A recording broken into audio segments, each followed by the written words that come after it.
nous avons affiché ce que vous arrivez à lire directement, ce que j'essaye de lire à l'envers. Un chantier toujours à poursuivre. À construire. À poursuivre, ça marche aussi.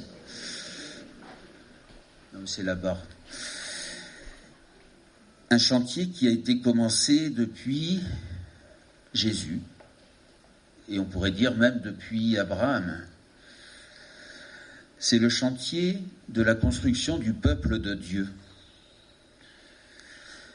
Parce que si j'entends la première lecture, notre vocation à tous, c'est d'être appelés, justement.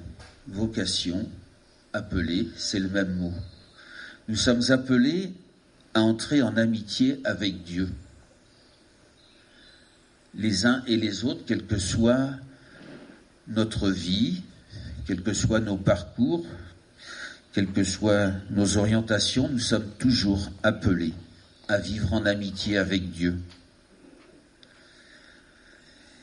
Et si on regarde l'Évangile, il y a différentes manières d'appeler. Nous venons d'entendre l'appel de Matthieu.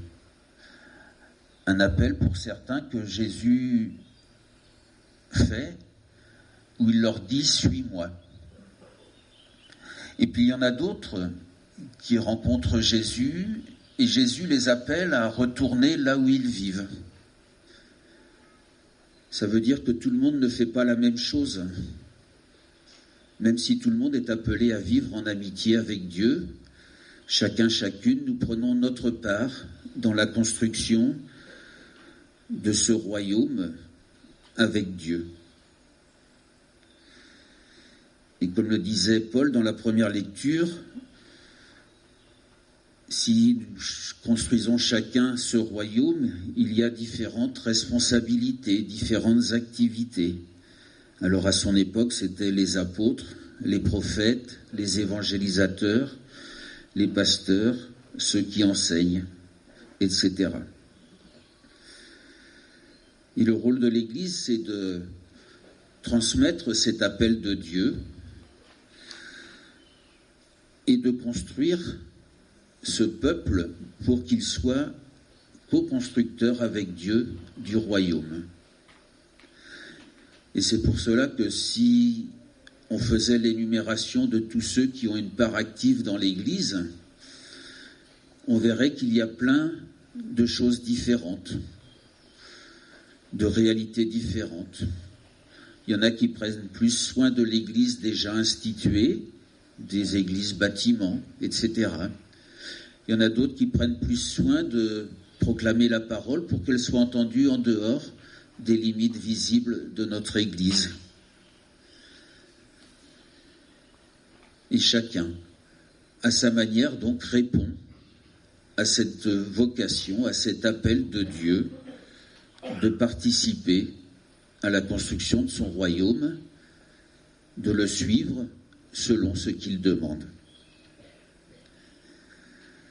Alors fêter 20 ans de la paroisse, c'est déjà regarder tout ce qui a été construit depuis 20 ans, où on ne partait pas de rien, puisque chaque paroisse précédente avait vécu, Mauves, Sainte-Luce, Thoiret. Mais l'appel de l'évêque de l'époque, Georges Soubrier, était de se regrouper pour réunir les forces, essayer de continuer à être vivant pour témoigner de cette bonne nouvelle. Aujourd'hui, fêter 20 ans, donc c'est de regarder déjà tout ce chemin parcouru, les richesses que ça a apporté, peut-être les difficultés aussi. Et c'est aussi de se projeter vers l'avenir avec ce que nous demande notre nouvel évêque, Laurent Perceroux, d'être toujours témoin de la bonne nouvelle en essayant de renouveler nos responsabilités, de renouveler la gouvernance dans l'Église. Et c'est donc le projet qu'il porte depuis 2 ans et que nous essayons petit à petit de mettre en forme, on le verra cet après-midi, notamment avec ce conseil pastoral missionnaire. Construire le peuple de Dieu, c'est donc de la responsabilité de tous, même si tous ne font pas la même chose. Et si des appels sont lancés, chacun répond à sa manière et chacun peut prendre part, selon ses capacités, ses talents, à la construction de ce peuple pour qu'il soit toujours témoin de la bonne nouvelle. Aujourd'hui, certains quittent des responsabilités. Ça ne veut pas dire qu'ils se retranchent de la vie paroissiale, ça veut dire qu'ils vont vivre autrement ce témoignage et cette vie à la suite de l'appel du Christ.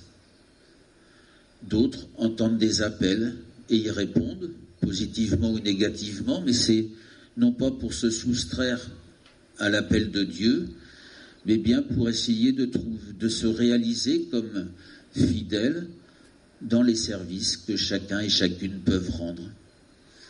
Alors ne désespérons pas, au contraire, la vie de l'Église est toujours une vie sous l'assistance de l'Esprit Saint. Faisons confiance, essayons d'avancer ensemble en ayant le souci de la bienveillance pour chacun, chacune, en ayant le souci que chacun, chacune trouve sa place dans cette paroisse pour que la bonne nouvelle continue d'être annoncée.